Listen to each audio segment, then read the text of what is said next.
Hi everyone, my name's Lisette and today I'm going to be showing you my favorite recipe for meatballs. It's pretty simple to make. It is so good, so foolproof.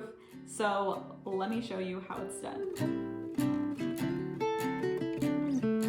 Before we get into the recipe, if this is your first time watching, or if you've watched several videos and you still aren't subscribed, just click the subscribe button for me. That really helps my channel out. It helps me to know that people want to keep seeing videos like this. So hit the subscribe, thumbs up if this is a video you're excited to watch, and let's get into the recipe. I'm going to be using 1 pound of ground pork and 1 pound of ground beef. So just like in the meatloaf recipe, that's what I'm using. To the meat mixture, I'm gonna add 2 eggs. I'm just gonna scramble them a little bit before mixing them in.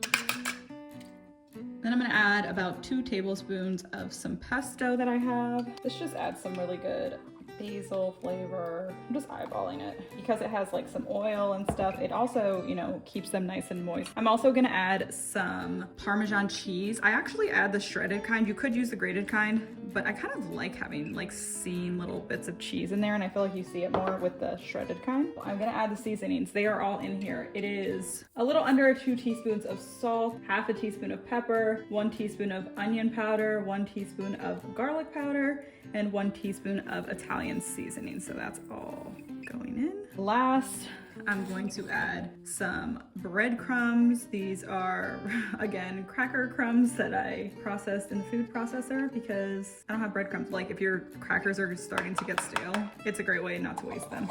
That is everything that's going in, and I'm just gonna mix that up. Ready to scoop them out with my handy mini ice cream scoop, cookie scoop, whatever you call this thing. I'm gonna drizzle the bottom of this pan with some olive oil. I kind of scoop them and then I roll them also because I'm a control freak who can't let things just be. This is a pretty big recipe and this is gonna make about 50 meatballs, give or take. It could serve several people, or you can use half of them for dinner and put the rest in the freezer after you cook them, because once I have the mess made, it's really nice to just get it all done in one day, have a quick meal another day. It's like the best thing ever. The main reason I use the cookie scoop is just so I have like them very evenly sized. Now these barely fit in this 13 by 9, but once they're cooked, they all fit in here. So I think I'm going to just squeeze them in here, which, see what I mean? These like barely fit in this pan, but we're gonna make it work. It may just take a little longer to cook because they are so close together. If you wanted this to be probably a little more professional and a little bit not cook as slow, you could probably just put them on a big cookie sheet. But I don't want to dirty 2 dishes because after filming, I always have tons and tons of dishes because I usually film multiple videos in a day. So we're doing it all in this. Let's get these in the oven.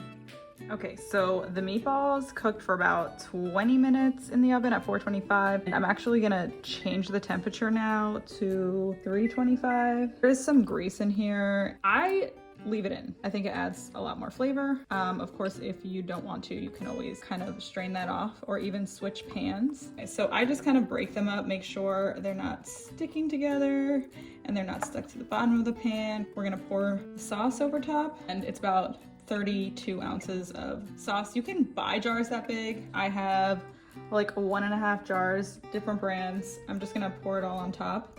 And then I also added a little bit of like Italian seasoning and pesto to those sauces to give it some more flavor. So let me pour that on top and then we'll put it back in the oven. Meatballs are done. They cooked in the oven for about an hour. So I just wait till the sauce is like bubbly. So give yourself a little bit of extra time just in case. They look great. I'm just gonna serve them with spaghetti tonight. I have my meatballs here with some, I believe this is fettuccine. My mom made them. Not gonna lie, I did not make that part of this. And some fresh parsley here. They are really nice and soft, like not hard and dry, because that's just like not good. I don't know, like meatballs, it's not like they're the prettiest things ever, but this is how it looks. It is a couple hours after I started this video, so I'm hungry. I made a few things for another video that's gonna be upcoming. So get excited, more content is on the way. That was so good. It has so much flavor, still really simple to make. I'm gonna eat this whole plate. Just give me a few minutes, guys, okay? If you like recipes like this, easy kind of weeknight dinners, you can check out some other recipes I have, like the chicken casserole or the pesto pasta, or like I've probably done, oh, the meatloaf one, tons of other videos similar to this that will have you making a simple family dinner really easily. Check those out. And if you like videos like this, please subscribe to keep watching and like this video if you enjoyed watching. And thank you so much for watching. I really appreciate your time and I hope you guys have a wonderful day. Mixing them in. Oh, I dropped my whole fork in there. Spaghetti on my face. Just a little parsley on my lip.